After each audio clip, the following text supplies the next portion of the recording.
C'est un triste record que détient la Calédonie. Chaque année, 8300 femmes sont victimes de violences physiques et sexuelles.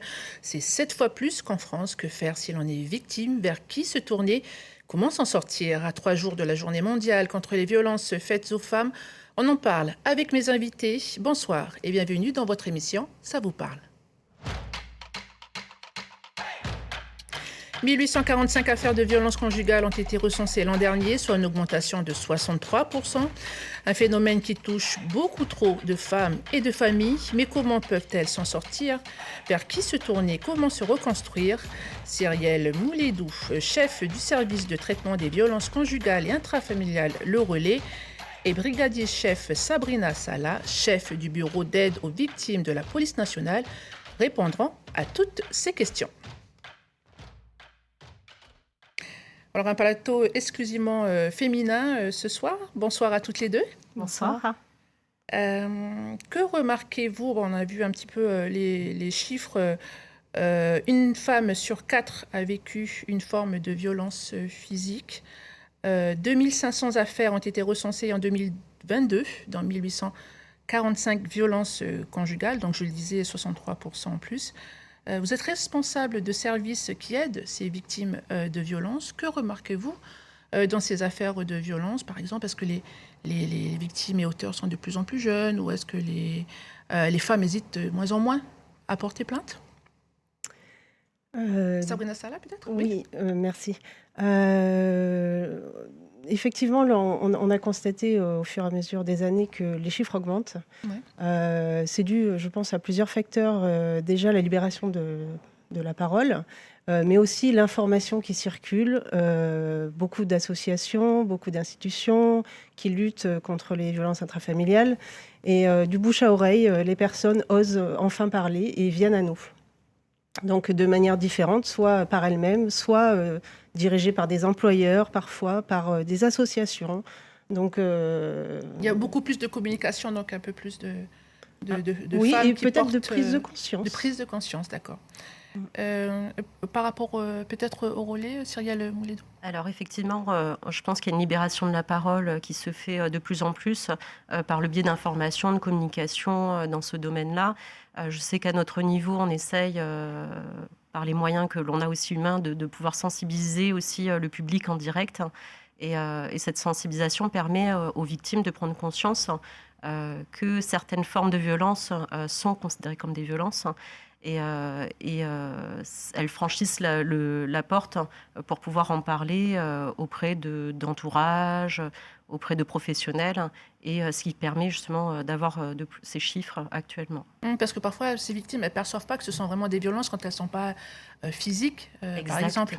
Exactement, c'est une banalisation finalement des violences, surtout psychologiques, verbales, administratives, économiques, qui font que c'est les premières violences qui apparaissent et petit à petit, elles franchissent le pas une fois que les violences physiques sont bien présentes.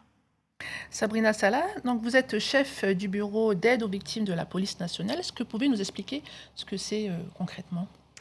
Oui, donc c'est un bureau qui est composé de 3 personnes, donc de moi-même qui est officier de police judiciaire, donc enquêtrice, d'une psychologue clinicienne qui propose un espace d'écoute pour les victimes, mais également pour les auteurs, et d'une intervenante sociale en commissariat, Madame Grandjean, qui, elle, est mise à disposition par le CCAS de Nouméa. Et comment ça se passe, les victimes? Elles entrent dans le commissariat et elles sont dirigées directement vers vous?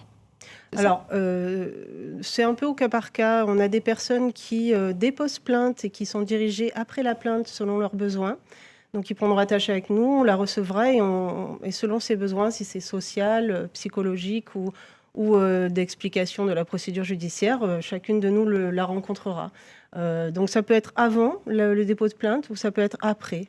Parfois, des personnes hésitent, donc demandent conseil. On leur explique comment ça va se passer, l'audition, la plainte qui est assez longue, l'examen médical. Tout ce que ça va entraîner, les auditions, les témoignages et les confrontations, pour qu'elles ne soient pas surprises et qu'elles puissent aller jusqu'au bout de leur démarche. Exactement. Cyrielle Boulédou, vous êtes chef du service de traitement des violences conjugales et intrafamiliales au Relais. Le Relais, c'est quoi exactement? Alors, le Relais, auparavant, c'était une association qui est devenue un service de la province Sud, hein, qui a intégré la direction provinciale de l'action sanitaire et sociale. Et c'est un service qui est composé de plusieurs professionnels qui accueillent aussi bien les victimes que les auteurs de violences, que ce soit des victimes hommes-femmes, que ce soit des auteurs hommes-femmes. Effectivement, les chiffres montrent qu'il y a une prévalence de femmes victimes, mais il ne faut pas oublier effectivement que des hommes peuvent être aussi victimes. Donc notre service se compose donc de 3 travailleurs sociaux qui reçoivent pour la première fois donc les victimes ou les auteurs en entretien individuel. Et on a également une équipe thérapeutique composée donc de 2 psychologues, une art-thérapeute, une hypnothérapeute, un sophrologue, et nous avons également un juriste qui intervient au Relais. Et comment ça se passe en fait? Elles sont adressées vers vous ou elles viennent aussi spontanément? Alors, la majorité est orientée par les services sociaux, les assistantes sociales de secteur ou les assistants sociaux en fait, d'autres structures sociales. On a également une orientation de l'entourage, de la famille qui s'inquiète justement pour la victime et qui amène au fur et à mesure la victime à faire ce pas-là. Et de plus en plus des démarches spontanées. Je pense que ces démarches spontanées, elles sont liées aussi à la communication qu'on essaye de faire au grand public. Donc on revient au bouche à oreille. Exactement, sur l'existence du Relais, qu'on est là justement pour pouvoir les accompagner, les écouter avant tout, hein, les accompagner dans leur démarche. Avant de poursuivre, je vous propose d'écouter Yves Dupas, procureur de la République, propos recueillis ce matin. Le parquet reste fortement mobilisé dans le traitement des violences conjugales. En 2022, nous avons été saisis de 1700 procédures sur l'ensemble du territoire. Nous sommes actuellement sur une tendance à la hausse de 10% en 2023. Les violences au sein du couple représentent 25% des gardes à vue et 30% des déferments des mises en cause à l'issue de leur garde à vue. Alors la parole se libère incontestablement et les victimes, dans 9 cas sur 10, qui sont des femmes donc, s'expriment de plus en plus, révèlent ces faits et elles ont un positionnement qui est légitime. Hein. C'est effectivement de solliciter que la justice intervienne par rapport à ces faits subis. Je vais rebondir sur ce qu'il dit. En centre pénitentiaire, un détenu sur 5 l'est pour des faits de violence conjugale. Sabrina Salah, comment ça se passe aujourd'hui pour ces auteurs? Parce qu'on peut comprendre la peur aussi des victimes de porter plainte et de craindre pour sa vie si l'auteur n'est pas encore incarcéré. Alors, on a plusieurs déjà dispositifs à l'heure d'aujourd'hui pour les victimes qui sont ou peuvent être en détresse pour la mise en sécurité immédiate de la victime. Avec ou sans enfant, on a, nous, une convention, par exemple, avec le Haut-Saraya d'une chambre d'hôtel. On a SOS Écoute qui propose donc des transporteurs avec des familles d'accueil, voilà, sur l'ensemble du territoire. On a le CHU, Béthanie, donc on est en relation étroite avec tous ces partenaires et la communication fait qu'aujourd'hui, ces femmes, elles n'ont pas peur parce qu'elles seront prises en charge et elles seront mises en sécurité dans tous les cas. Concernant l'auteur, comme disait monsieur le procureur, la récidive, aujourd'hui, chaque récidive fait l'objet d'un déferment et d'une incarcération, pratiquement. Donc, les primo-délinquants donc, peuvent être amenés encore à être dirigés et forcés à faire des stages de violence intrafamiliale.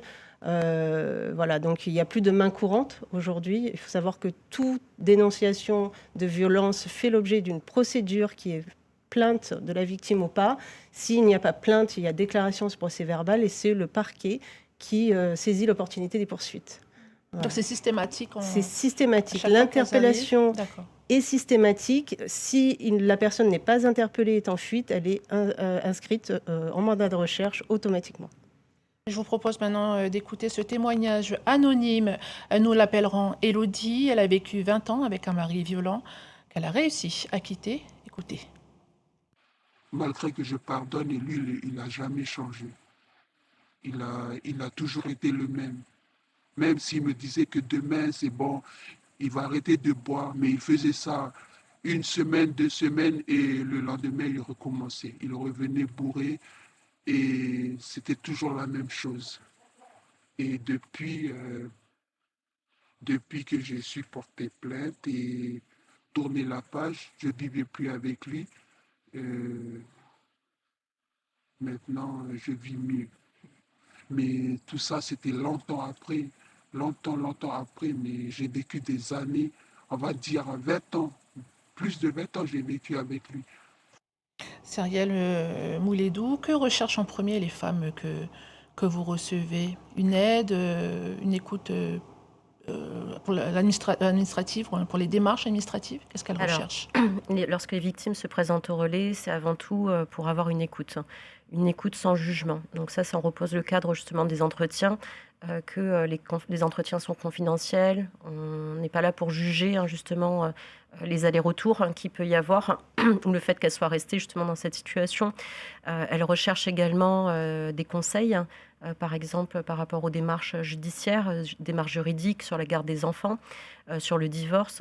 Elle recherche aussi un hébergement pour pouvoir fuir, puisque les personnes qui se présentent au relais ou qui se présentent auprès de professionnels se présentent la plupart du temps au moment de la crise, et elles souhaitent partir du logement avec les enfants.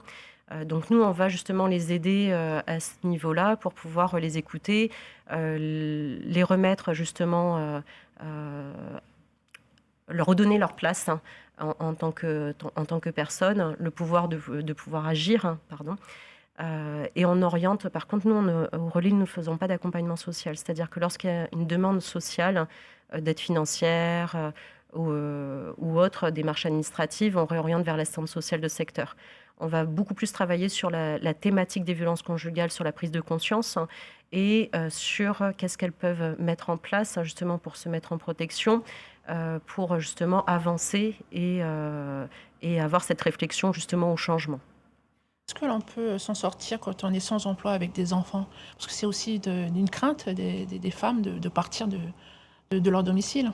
Alors, effectivement, les personnes, les victimes qui n'ont pas d'emploi, d'activité professionnelle, vont voir un frein justement au départ dans le couple. Mais c'est justement la situation de violence aussi qui fait que la victime se sent sous emprise et se sent dépendante de son conjoint violent. Et donc tout ça, nous allons travailler justement avec la victime et on va justement orienter, par exemple, vers la direction de l'emploi et du logement pour qu'elle soit accompagnée à la recherche d'un emploi. Si à un moment donné, il faut partir du logement, on réorientera vers les centres d'hébergement et de réinsertion sociale tels que Béthanie, le CHU, où des travailleurs sociaux sont présents pour travailler ce projet professionnel. C'est compliqué, effectivement, mais c'est possible. Il ne faut pas que les victimes, justement, se sentent seules et démunies face à ça. Il y a des solutions. Il faut effectivement franchir le pas et aller vers des professionnels. Il faut que ce soit un frein, en fait, Exactement. à leur départ. Sabrina Salah, tout comme Élodie, les femmes que vous recevez vivent des traumatismes. Donc, elles peuvent arriver perturbées avec beaucoup de questions. Qu'est-ce que vous gérez en premier? La plainte, le soin, le moral Alors, on est beaucoup dans l'écoute et le conseil. Effectivement, on ne juge pas la personne parce que qu'elle retourne ou pas avec le conjoint qui est violent. Ça a l'air d'un point important. Oui, parce que c'est important de ne pas juger, Alors nous, on essaye de parler du cycle de la violence, de lui expliquer qu'effectivement, quand on est dans ce cycle-là, c'est humain et ça recommencera. On en discute ouvertement, mais on ne juge pas. On sera toujours là pour traiter les infractions qu'il y aura derrière, s'il y en a de nouveau. Et on voit sur le plan Donc après, on suit la plainte. La plainte, elle est quand même assez lourde. Elle va différencier en fait les différentes... Parce que la personne, elle va venir pour des violences, par exemple, récentes. Donc après, elle va déclarer ces violences et on aura un questionnaire un peu plus spécifique qui va expliquer les différentes violences économiques, financières, sexuelles et qui va pouvoir nous apporter plus globalement un peu ce qu'elle vit au quotidien. À l'issue de cette plainte, il y a aussi une grille d'évaluation de danger qui est importante, qui permet à l'enquêteur de pouvoir définir le niveau de danger et de dangerosité également de l'auteur. Et à partir de là, c'est là qu'on utilisera donc les partenaires pour rediriger cette personne, soit l'accompagner effectivement vers un psychologue pour parler de ses émotions, de ce qu'elle ressent, la procédure, déculpabiliser le fait d'être là, parce que souvent il y a cette culpabilité. La famille, il ressort souvent que effectivement le fait de déclarer des faits comme ça, la famille va la montrer du doigt. Voilà. Donc c'est important qu'il y ait un travail derrière pour déculpabiliser ces victimes et leur dire qu'elles sont dans leurs droits. Je vous propose d'écouter la suite du témoignage d'Élodie et on reviendra sur ce qui s'est dit sur ce plateau. Un jour, on est venu sur Nouméa et quand on est arrivé là, c'est comme ça que j'ai pu m'en sortir avec mes enfants. Parce que là, j'ai pu porter plainte avec le relais. Parce que tout ça, quand je vivais avec lui en tribu, il n'y avait pas tout ça. Il y avait tout ça, mais c'était pas comme ici à Nouméa. Et depuis, quand j'ai pu rencontrer le relais de la femme, c'est comme ça que j'ai pu prendre une décision et porter plainte. Parce qu'avant, je n'osais pas porter plainte. Parce qu'on vivait en tribu et puis avec la coutume, tout ça, c'était un peu, ça faisait un peu honte de porter plainte. Alors, en tant que femme mariée, moi, je vais très bien. Côté financier, tout va bien. Je vis avec mes enfants. Je n'ai plus de cette peur qui va arriver dans la nuit et j'ai plus cette peur-là. Je dors tranquille. Mais avant, c'était pas ça. Je dormais, je faisais des nuits blanches. J'attendais qu'il rentre. Des fois, c'était jusqu'à 3h du matin. Et puis, non seulement il arrive à 3h du matin, et des fois, on dormait dehors, je dormais dehors avec mes enfants. Et maintenant que je vis seul, et puis j'ai envie de dire à toutes les femmes de ne pas avoir peur de s'exprimer et tourner la page. Parce que c'est pas une vie. Maintenant, j'ai la quarantaine maintenant, et j'ai perdu du temps. J'ai perdu du temps avec mon mari. Cyrielle Moulédou, en général, quel est le déclic pour ces femmes décident de partir? Alors, il y a plusieurs déclics possibles. Soit, effectivement, c'est le besoin de protéger ses enfants. Puisque, alors j'ai pas les chiffres exacts, mais dans les violences conjugales, il y a aussi des conséquences sur les enfants. Et il peut y avoir aussi de la maltraitance sur enfants. Et vous recevez aussi les enfants au sein de... Alors, on peut recevoir, sauf que dernièrement, on a décidé justement de stopper la prise en charge des enfants et de pouvoir réorienter les enfants vers des partenaires extérieurs. Si je reprends sur les déclics, ça peut être aussi la peur de mourir. La violence arrive petit à petit, elle arrive rarement du jour au lendemain. Et une violence extrême peut à un moment donné amener la victime à s'inquiéter, à prendre conscience effectivement de la gravité dans laquelle elle se trouve. Et ça peut être soit justement l'entourage familial, soit une intervention de la police, ou soit même les employeurs qui justement agissent de plus en plus sur cette thématique pour leurs salariés, qui peut amener la victime à avoir ce déclic. Vous recevez également les auteurs, on en parlait tout à l'heure. Pourquoi et en quoi c'est important? Alors, effectivement, la prise en charge des auteurs, ça peut poser question pour certains, mais elle est essentielle. Pourquoi? Puisque dans un couple, on a deux personnes qui sont en souffrance. Et on ne peut pas traiter l'un si on ne traite pas l'autre, entre guillemets traiter, puisque les personnes les auteurs ne sont pas nés violents, ce sont des personnes comme vous et moi qui à un moment donné ont eu un souci, une histoire de vie compliquée, avec des blessures profondes qui ont eu ce comportement aujourd'hui et qui sont devenus auteurs. Alors je fais bien attention en fait de dire que ça n'excuse pas les violences, ça explique et ça permet de comprendre le passage à l'acte. Dans la compréhension aussi de la prise en charge des auteurs, elle est essentielle puisque l'objectif c'est d'éviter la récidive. Une victime qui part, effectivement, elle va le travailler sur elle-même, elle va prendre soin d'elle et elle va pouvoir avancer si elle le souhaite. Mais un auteur qu'on ne prend pas en charge, ça sera un auteur qui va récidiver, puisque le fond du problème n'est pas réglé. Donc, comme disait Sabrina Salah, nous, on a une prise en charge individuelle des auteurs, on a aussi une prise en charge collective par le biais de groupes de parole, par le biais des stages de responsabilisation. Et souvent, les auteurs nous disent « oui, mais ça serait bien que la victime aussi se présente pour qu'elle ait conscience de toutes ces formes de violence, de la communication non violente, de pouvoir justement avoir une prise en charge systémique, c'est-à-dire une prise en charge globale de l'ensemble de la famille. » Et si je complète sur la prise en charge des enfants, elle est essentielle aussi, puisque si on ne prend pas en charge les enfants, il y a un schéma de répétition qui risque de se reproduire. Nous, on va travailler avec les parents sur la parentalité, parce qu'on peut recevoir parfois des couples au relais qui sont suivis séparément, donc ce n'est pas une thérapie de couple, mais on va travailler la parentalité. Travailler en parentalité, c'est justement poser les interdits auprès des enfants, poser les interdits sur ce qui est bien et pas bien, et travailler justement à la reconstruction aussi de ces enfants par la suite. On parlait tout à l'heure d'écoute. Ça c'est vraiment quelque chose qui ressort.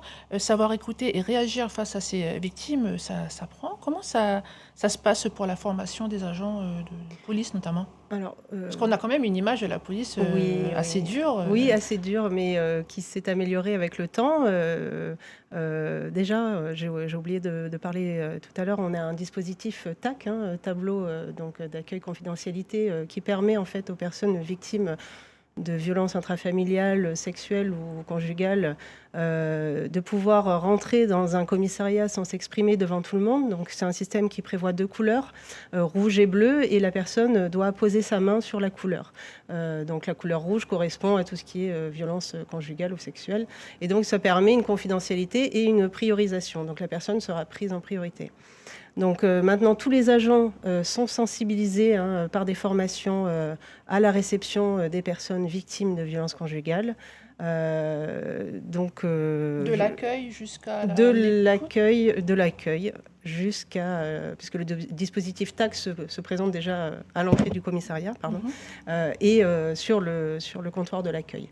Donc après, c'est un enquêteur du gage qui viendra réceptionner donc c'est le groupe d'appui judiciaire qui prend les plaintes et qui viendra donc réceptionner la personne et qui prendra la plainte et qui dirigera par la suite vers notre bureau. Voilà.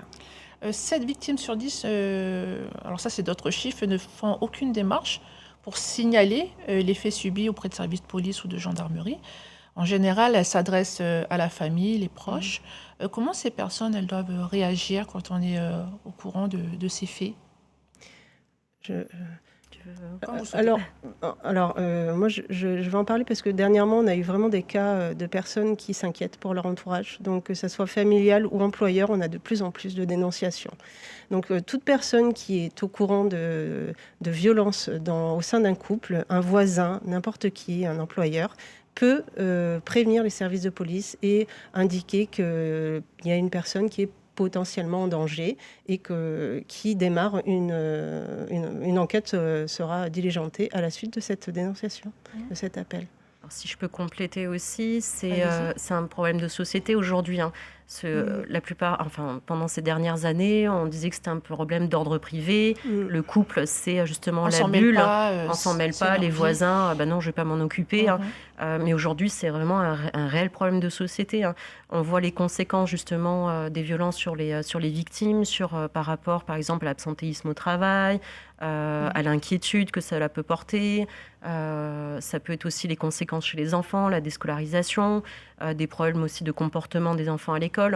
Donc, si la société ne prend pas en charge ou ne prend pas en compte plutôt cette problématique, soit en dénonçant ou soit en s'informant justement sur qu'est-ce qu'elles peuvent faire, c'est sûr qu'on n'évoluera pas. Donc je reviens aussi sur la question des victimes, qu'est-ce qu'elles peuvent faire aussi si elles se sentent victimes. C'est aussi donc de pousser la porte des professionnels, en sachant que nous au relais on n'a pas l'obligation, les victimes n'ont pas l'obligation de porter plainte avant de venir. On va le travailler justement, cette question de l'intérêt de la plainte. Et en cas de fait de violence, c'est aller à la police pour pouvoir justement signaler la situation. Porter plainte, ça ne veut pas dire incarcération pour l'auteur, puisqu'on peut avoir des victimes qui ont peur justement de ce retour. Je ne veux pas porter plainte, j'ai pas envie qu'il aille en prison ou quoi. Et nous, on va les rassurer en disant, si à un moment donné vous portez plainte, ça ne sera pas systématiquement la case-prison. Je pense que aussi la sanction pénale, elle est là pour essayer d'amener les auteurs à prendre conscience. Par le biais de stages, par le biais d'obligations de soins, mais ça ne sera pas systématiquement la case-prison. Avant de finir, on va peut-être rappeler les numéros à composer en cas d'urgence, ou si vous souhaitez être écouté, les numéros qui vont s'afficher à l'écran. Voilà, ou avec SOS Écoute 05 30 30. Des numéros de téléphone aussi, peut-être pour vous joindre avec oui, le relais. Pour le relais, donc, les victimes peuvent se présenter avec ou sans rendez-vous. Au relais, on essayera toujours de les recevoir. Elles peuvent appeler le 20 37 70 ou se présenter directement dans nos locaux. Qui se trouvent Alors, justement, 12 avenue Paul Doumer, nous avons récupéré les locaux de la Maison de l'Habitat, à côté du musée de la Seconde Guerre mondiale, derrière le CHT Gaston Bourré. Le CHT Gaston Bourré. Voilà. Très bien, on arrive au terme de cette émission. Merci Cyrielle Moulidou et merci Sabrina Salah d'avoir accepté notre invitation. Émission que vous pouvez retrouver en podcast sur caledonia.nc. Merci à vous de nous avoir suivis. On se retrouve la semaine prochaine à la même heure. Excellente soirée.